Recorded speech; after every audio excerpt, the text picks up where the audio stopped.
Hello, everyone, welcome to my YouTube channel. The bigger picture: why the US women's national team are in for an exciting future. Players may be dampened in their efforts to secure a 10th SheBelieves Cup title, but there is plenty to look forward to at this stage of the Emma Hayes era. The United States women's national soccer team USWNT were in pursuit of a 6th consecutive SheBelieves Cup title this month, but were unable to overcome a relentless Japan side to achieve the feat. A 2-1 win for Nadeshiko on Wednesday, February 26, saw them clinch their first trophy in this annual invitational competition. It certainly isn't all doom and gloom for the US, though, who have spent the last 2 months deepening their pool of talented players in the roster. With players making the step up into the senior team from the youth sides and fresh faces from the NWSL, the bigger picture is more important for them going forward than another piece of silverware. Head coach Emma Hayes has been adamant that, post-winning gold at Paris 2024, what her side does over the coming years is all about building up to the next World Cup and Olympic cycles. The SheBelieves Cup has provided the perfect opportunity to do so, setting her side up for the present and future. USWNT invest in their young prospects. By the second game of the tournament, Hayes had already given minutes to each member of the roster, regardless of age or experience. 7 of those players were aged 21 or under, while 5 had little to no experience on the senior side of things. 17-year-old Lily Johannes, who recently pledged her international future to the U.S. national team, was given 2 starts in the middle of the park alongside senior first-teamers Sam Coffey and Lindsay Heaps, which speaks to the way in which she is valued by Hayes. Ally Sentnor, who made her debut just last November, was called on in the absence of key players up top and made the most of her opportunity. The 21-year-old scored twice, including a goal of the tournament contender against Colombia. Sibling duo Alyssa and Giselle Thompson also got to share the pitch together, the former a regular feature on the senior side, while the latter flourished in her first call-up as Hayes aims to develop the depth at fullback. Older but less experienced newcomers include defender Tara McEwen, who marked her first start with an assist and a clean sheet, subsequently getting her second start in the final game against Japan. Michelle Cooper is another rookie entering the fray, aged 22 and 2 years into her professional career.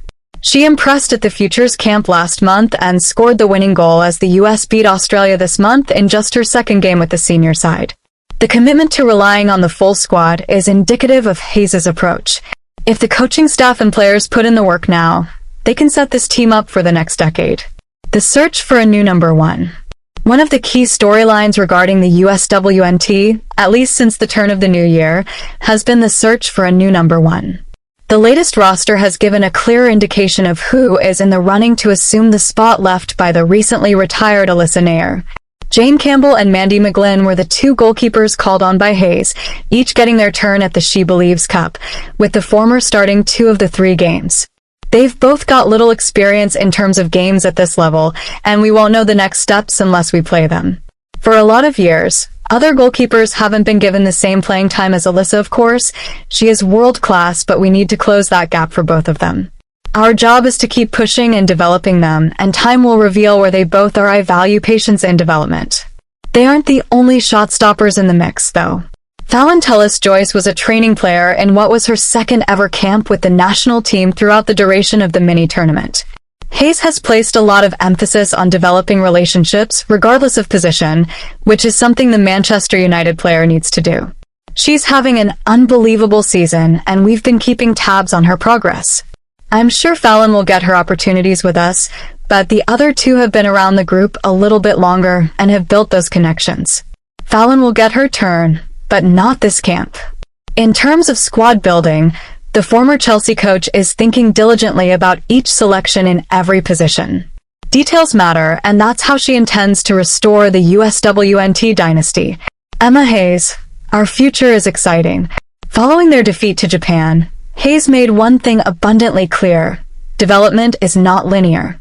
Success 2 months into her tenure at the Olympic Games did not guarantee similar fortunes further down the line. With such an influx of fresh faces and young players readying to play at this level, though, it means this is still just the beginning of the Hayes era. I think our future is exciting despite the result, she said at full time with Japan. For us, we need to build the group, and the larger pool that we think are going to progress is to the 2027 World Cup. As far as the Britain is concerned, it was mission accomplished in terms of meeting the objectives the nation set themselves. It was a camp built on opportunities and development, and while disappointment is to be expected, it is not the be-all and all of their experiences. There are plenty of new combinations and new connections which throw up a number of challenges when you play a well-polished team, Hayes added. I think when we look through the lens of our objectives, we've certainly looked at our players in this setting, and we've got a better understanding of where they are within that journey. We have to look at which players are ready for now and which players are ready for later. It's really important to remember moments like this and the learnings we take from it, and I look forward to the next opportunity we're together to build on some of that progress. Please subscribe the channel, share this with a friend, thank you.